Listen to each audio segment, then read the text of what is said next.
Call the meeting to order. And call this meeting of the Board of Estimate and Taxation to order. Jack, can you call the roll? Council President Bender. Here. Park Board President Bourne. Here. Councilmember Warsami. Present. Vice President Wheeler. Present. President Becker. Here.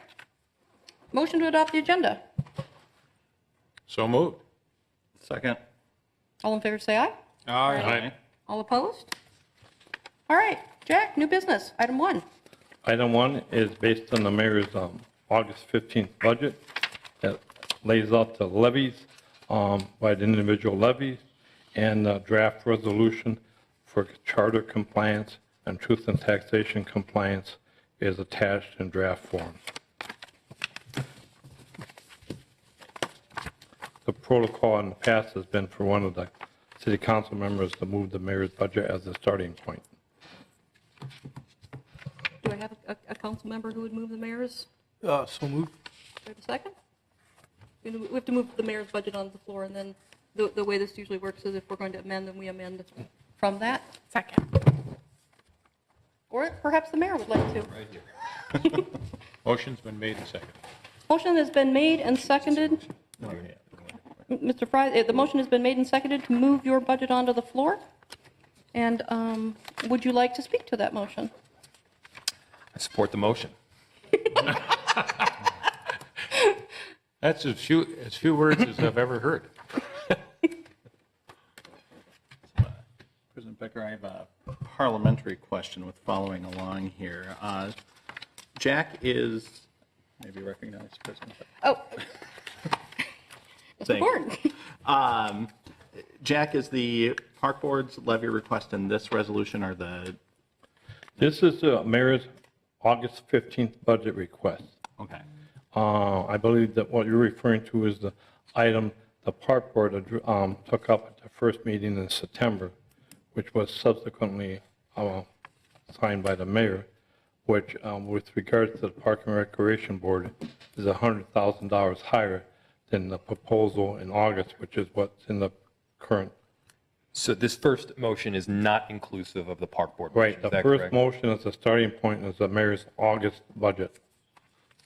which includes the park board's budget. The parliamentary, if we would like Which to. includes two components for the park board, $1,805,000 for tree restoration and reforestation, and $63,835,000 for the park and recreation levy. So from a parliamentary standpoint, if I would like to increase the park board's general levy from the mayor's initial request to an additional 100,000, would I be amending this resolution? That would be the easiest way, is to amend Okay. the park and recreation line would move to $935,000 based on your $100,000 comment. Thank you, Jack. President Becker, I would like to amend the resolution to increase the park board's property tax levy from $63,835,000, an increase of 5.6%, to $63,935,000, an increase of $100,000, or a percentage increase of 5.77%. And Madam Chair, I'll second that. Okay. So we have on the floor the mayor's budget with a proposal for an amendment. Discussion? Madam Mr. Chair? Fry. Yeah, I will say briefly, I'm sure that every mayor feels this way, but there was quite a bit of work that went into this budget. With their finance staff did an extraordinary job on this, both Micah and Mark Ruff were invaluable, as was the rest of our team in sorting through all of the policy micro details. And, you know, the goal was to do as much as possible with obviously a constrained budgetary process. And so obviously I'm proud of where we ended up. And I do encourage my colleagues to support the motion. Thank you. Okay, thank you. Other discussion? Let me, if I could additionally just say that we did have some extensive discussions with the park board as well, and we want this to be a collaborative body. And when I say body, that is both the city, that is the BET, and that is, of course, the park board as well. And we're looking forward to a good collaborative relationship for many years to come, and hopefully this gets us right off on that right start. Thank you. Thank you, Mr. President, as well. I have a question. How did we suddenly get a $100,000 increase? How did all that transpire? Because you were in one place earlier, and then after the presentation, there was a $100,000 increase. What was the process that brought that to fore? President Becker, with the mayor's permission, I can address that and see if there's anything that the mayor would like to add.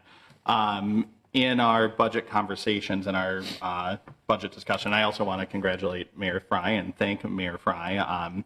This is one of the first budgets that I'm aware of in the park board history in our modern history of developing budgets where one of the questions out of the gate was, what does the park board need to maintain current service level? And we presented a number and presented our case to the mayor's office, and without question, the mayor supported that, and we are exceedingly grateful to that. Beyond that, the mayor also echoed a desire to increase funding for some of our city's youth and some of the folks that are sometimes left on the margins in the city. And through a series of conversations in the mayor's budget address, the mayor did include a $150,000 funding for a pilot of our wraparound full-service parks and schools project. Also in the mayor's comments at the budget address said we will be working in the days ahead to identify other priorities. I know Vice President Wheeler, you weren't at the mayor's budget address, but in the days following, the mayor's office, the superintendent's office, and my office worked together to articulate what those additional funds would be, and we came to a number of $100,000 that Superintendent Merrill will be releasing in her budget in the days to come, which will be, as of right now, we're identifying increases in youth employment programs and street outreach programs. Thank you. Thank you, Mayor. Other discussion? Ms. Bender? Thank you, Madam President. I do have a question that may have been stated, but could staff or others tell us the total dollar amounts from the mayor's proposed levy and the new proposed levy, as well as the percentage amounts for those two figures? The mayor's August 15th total levy amount was $349,871,000. This increment will basically be $349,971,000. The extra $100,000 in tax levy will go to the park board, park and recreation levy. On the $250,000 house, the impact is approximately 47 cents on their tax bill. Other discussion? Other discussion? Well, Ms. Bender? no, go ahead, please. Thank you, Madam President. I do want to make some comments about the budget and the levy. So I do know that from being on the city council last year, last term, that when we adopted a watershed partnership and agreement with the park board to invest in local parks, as well as our need at the local level to invest in our deteriorating and the deferred maintenance in our streets, that when we made an $800 million budget commitment, that we knew we were going to need to pay for that commitment. And a lot of work went into bringing that through our respective bodies in a lot of detail. And there was a lot of pushback to that, frankly. There was a lot of urgency to that decision. Some of us took criticism for requiring that for our support. But I think it was important because then we come to today when we need to take action on the consequences of those promises. And we have done as much as we could at the city side to make that commitment, which was important to our constituents, without having any one year of a giant property tax increase for our constituents. And so that's why our finance departments worked together to look for ways to phase in the funding so that we used cash in the early years, and we're slowly transitioning to the property tax levy to pay back and to pay for that commitment. I will say that I can't speak for the mayor and what will be proposed in the future, but this is probably on the lower end of the levy increases that we will see to have to pay for that, unless there are significant cuts. And there are a lot of requests now daily at City Hall for us to invest significant amounts of money in more things. So there is a lot of pressure on our local tax base to pay for increasing things. And I think a number of us were just beginning the process at the City Council to have budget presentations from each of our departments. We have a couple of things happening. We just finished a series of meetings related to our emergency response to the encampment that is on Hiawatha Avenue, and we have not committed any resources to that, but we are talking about committing city resources to that new use, which could come out of affordable housing dollars or could come out of other sources that have not been identified. And I say all of that because I think we make a decision here about, the maximum, the pie within we are working. And we know that the decisions that we make in our respective bodies affect this decision, and then vice versa. And so I was supportive of the mayor's proposed levy. I am supportive of Commissioner Boren's motion for a couple of reasons that I wanted to say. We made this investment in capital infrastructure and parks, and the City Council, in conjunction with the Park Board, really insisted that capital improvement have a racial equity lens, that we prioritized our funding in a way that served communities of color and served communities that have been disinvested in our city. And that was a condition under which the City Council was willing to make that multi-year investment. I think that enjoyed support from every council member in every constituency in our city. The other piece of that is I think that there's a lot of synergy to how we are working to serve and employ our youth in the city. And so I'm excited by the way that this investment both leverages our capital investment that we made together, but also serves another purpose of helping to employ and to serve our youth. And those are high priorities for the City Council. So I think there's a lot of benefit to our shared goals, but I also want to acknowledge that going forward, our levy discussions are going to get to the point where we are looking at higher levy increases. We're seeing development that's helping offset the cost to an individual average taxpayer. We're talking with our many departments across the city to look at how property tax increases are affecting our renters, who make up more than half of the city's population. And we're working with our assessor's office to make sure that rental property owners know about our programs to incentivize maintaining affordability in our rental units. We hear a lot from homeowners who get a property tax statement in the mail that says how much their taxes are going up, and our renters don't get that. They see the increases in their rents. So we're working hard to make sure that as we face rising rents and a looming housing crisis with displacement of renters, that we are also engaging with them and their landlords about how we can stabilize housing in our city. So all that said, I'm happy to support Commissioner Boren's motion with an eye toward the long term and the sustainability of our shared partnership, and that this investment will work best if we continue to work together for the Park Board and the city and the school board to better serve our youth. Other discussion, Mr. Wheeler? Yeah, I think maybe this is best time for me to weigh in. I worked for the YMCA for many years. I've worked with kids. I know how important that is, that to be great programs. We've got great facilities. We've got good schools. We've got great nonprofits in our community that are doing tremendous things with youth. I think a very thoughtful and carefully crafted plan is needed, and it feels to me a little bit like some of this is a little bit last minute and I'm not opposed to starting it. But I am concerned about the levy increase across the board. When I was elected, three elections ago, that first year we had a 7.4% levy increase, which was an $18 million increase. The next year we dropped it to 5%. Then we actually went below the levy to about 0.5%. In 2013, next election, we were at 1.7%. President Becker and I went in and proposed we have a levy decrease that next year, which we did. We had a 1% decrease in 14, which is almost like a record. In 15, we went up 2%. 16, we went up 3.5%.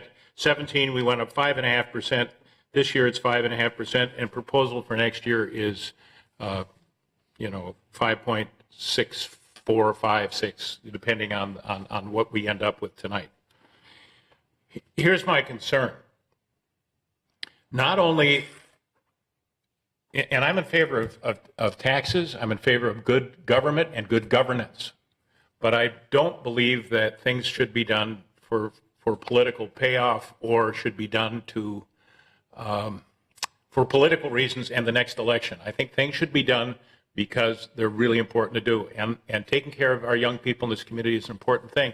But we got a problem financially. Every time we push things up, it's going to go up even more next year, because that next year's proposed increase, which is 6.05%, will be based on the increase of this year. And the one that's 7.4% or so the following year, and that's just for the city portion stuff, will be based on the previous year. So there's going to be some acceleration in property taxes. On top of that, we all saw the article on utilities and what utilities are costing people and how that has increased. Again, I think it's fine for many of us, but there are a lot of people in this community that are being put in a very awkward position. And in the work I do, where I sell clothing to people, they find out that I work on the Board of Investment Taxation, and they say, oh, you're the one who's increasing my property taxes. And I say, part of your property taxes, because it's not just us. It's the schools, it's the county, it's, But they say, I can't live in Minneapolis any longer. My taxes are $14,000 a year now.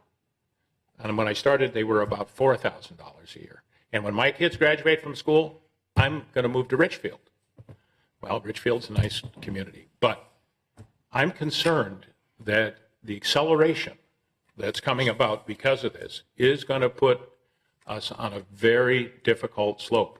We've been very lucky that there's been tremendous growth in new people moving in and new businesses and all kinds of things happening that are helping to drive our economic engine. I think that's fabulous. But I am concerned that we are getting to the point where it's going to become very, very complicated for us. And so I don't favor any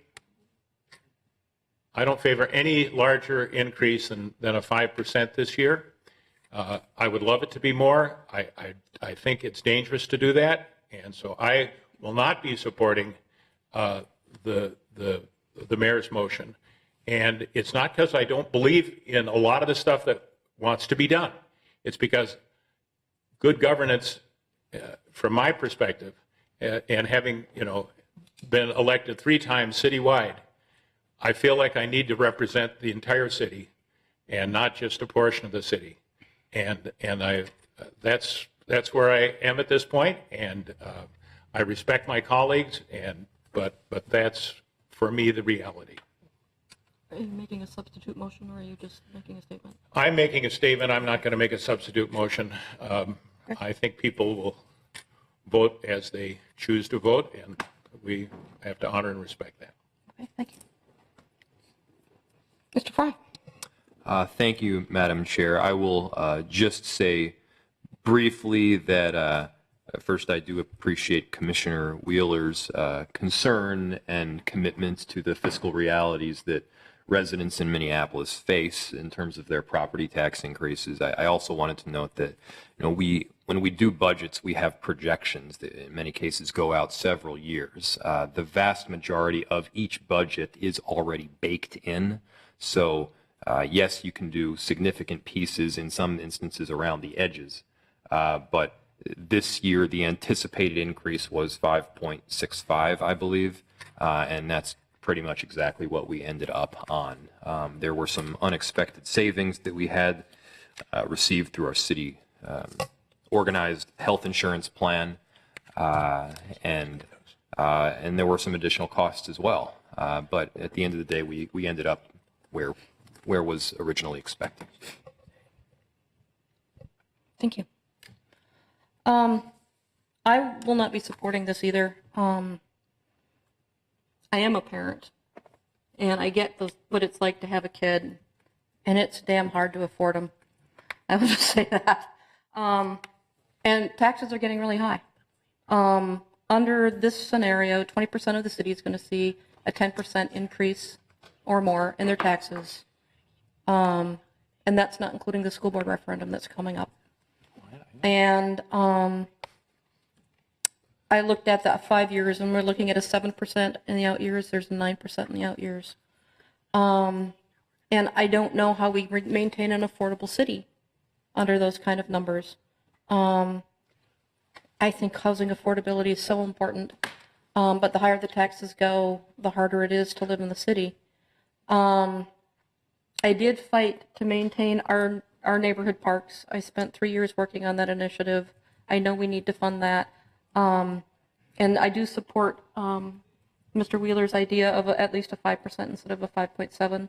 I know that we're at the highest FTE. I dug back in the budget books back to 2001. I can't confirm every one of those years. I couldn't find a higher number of FTE on staff than what we have this year. And we're just growing bigger and bigger and bigger. At some point, we have to admit we can't do everything, and we can't fix everything, and we can't be expected to fund everything. So I will not be supporting the mayor's recommendation on this. Any further discussion? Mr. Fry. It's often difficult to decipher what exactly a 5.65 or a 3% or an 8% levy increase means, and the reality is that it depends.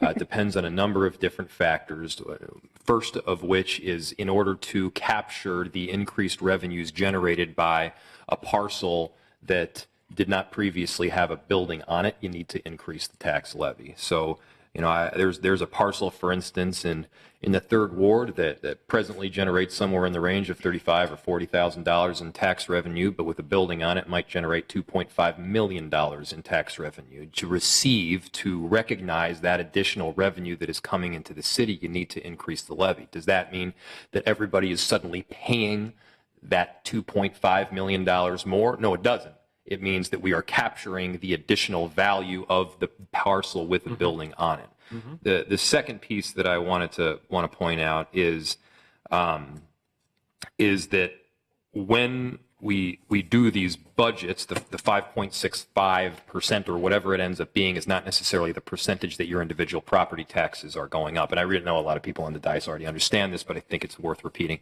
Yep. In this case, the average home, the average property the property that does not increase in value this year will actually see about a $40 reduction in their property taxes. Whereas if your home value increases by 10%, which many did, you will see about an $80 increase in your property taxes. So again, value stays the same, property taxes for your individual property will drop, value increases by 10%, you'll see about an $80 increase in the amount that you pay. So those are just provide some specifics as to what this actually looks like practically. And I think that's necessary. And so again, thank you for the comments. I appreciate and respect everybody's input. You know, we did try hard to be as intelligent and thoughtful in putting this budget together as possible. And again, I ask for my colleagues' support. Ms. Bender? Thank you, Madam Chair. You know, I just wanted to say my appreciation for the comments that were voiced by our directly elected BET members. And, I wanted to note that this is, of course, the maximum levy, and the city council can reduce it. That did happen in 2015 when a majority of the city council voted to reduce a 2.1% levy increase, significantly lower than this one, of course. And so we do, that does kind of affect future budgets. So I think the thing I take to heart and agree with is that at some point, if we continue to increase spending in some areas, I do think we are reaching a point, or have reached one, where we need to really take a careful look at our overall spending. And I know previous budgets have included significant cuts, and that's how some of these other lower numbers were reached. Our Public Works Department had a $300,000 base cut last year. Even our IGR department had the small cut last year to help offset some of the new spending. And this is not to anyone in particular. This is just us as a collective number of elected officials doing our best to run the city, that, the demands are increasing as the federal government, as a state government in particular, are walking away from our constituents. The county and the city are left to do what we can with our resources, and it is putting more and more burden on local property taxpayers, many of whom are cost burdened.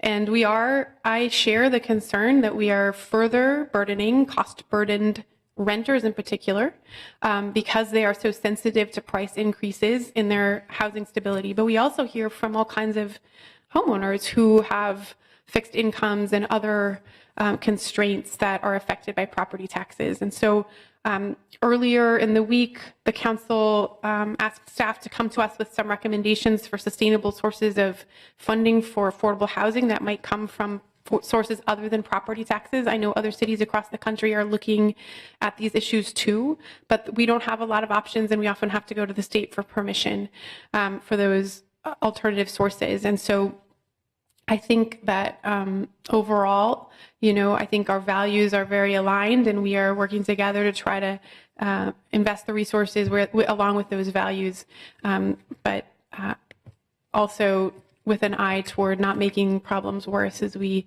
seek to solve them. So thank you for the time.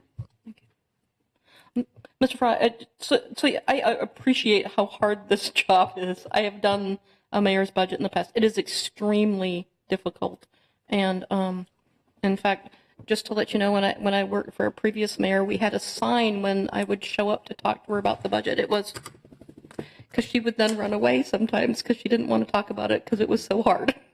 So I appreciate how difficult it is. I have a brief final word. And I really appreciate the fact that Council President Bender said the council has the ultimate authority. In the past, it has reduced it. And that's my hope. I don't expect that my notion of 5% is going to win here, but I hope that when it comes to the right time, that's somewhere where we end up at, and that's why I'm raising this today, because I think the priorities in the budget are excellent. I don't disagree with that. I think the focus on housing and all kinds of things is actually outstanding. I'm really glad we're doing that, but I have a bigger concern, and good governance forces me to say, I think we have to be very careful about the rate of increase. Thank you. Other discussion? Other discussion? All right, closing discussion. Jack, call the roll. This is on the motion to amend the previous motion? Oh, okay, so we have to vote on the previous motion first. I Well, apologize. this is We have to vote on the amendment first? amend. Okay. So this motion will be to amend the mayor's August 15th by adding $100,000. So on that motion to amend, Council President Bender, Aye. Park Board President Bourne, Aye. Mayor Fry, Aye. Councilmember Warsami, Aye. Vice President Wheeler, No? President Becker. No. That passes 4-2. So now we have before us the adopted resolution, which will be amended, and staff will be directed to correct and change the numbers on the draft resolution to comply with the $100,000. So on that motion, then Council President Bender, Aye. Park Board President Bourne, Aye. Mayor Fry, Aye. Councilmember Worosami, Aye. Vice President Wheeler, No. President Becker. No. That motion passes 4-2. Staff will then prepare the documents that have to be filed at the county on or before October 1st with regards to the maximum tax levies, which will then be reflected in the truth and taxation statements, which will go out in mid-November to the individual taxpayers. Unfortunately, what will not be covered in that truth and taxation statement is the results of the school board referendum. Okay. All right. Jack, item 2. Item 2 is just an informational item with regards to the upcoming bond sale, which will take place in October. We have the library referendum refunding issue, and we also have approximately $97 million in capital improvement bonds, which are basically for 2 facilities, the East Side facility and the new public service center. So it's an informational item. The calendar for October, I'd anticipate there'll be a meeting that second Wednesday, which we'll hear from the finance department with regards to a charter proposal with regards to budgeting for 2 years and that. So Jack, does that mean we're also going to have a meeting on the 24th, or is that still a tentative? I don't think we'll have a meeting on the 24th, but we'll have a meeting the second Wednesday in November, which will be to adopt the latest Public Facilities Authority on note with the state with regards to Waterworks project. Okay, thank you. Do we have any other business before the board? Any other business before the board? All right, do I have a motion to adjourn? So moved? Second. All in favor, say aye. Aye. Opposed? All right, thank you very That's much. always unanimous. I don't know. This is so much fun.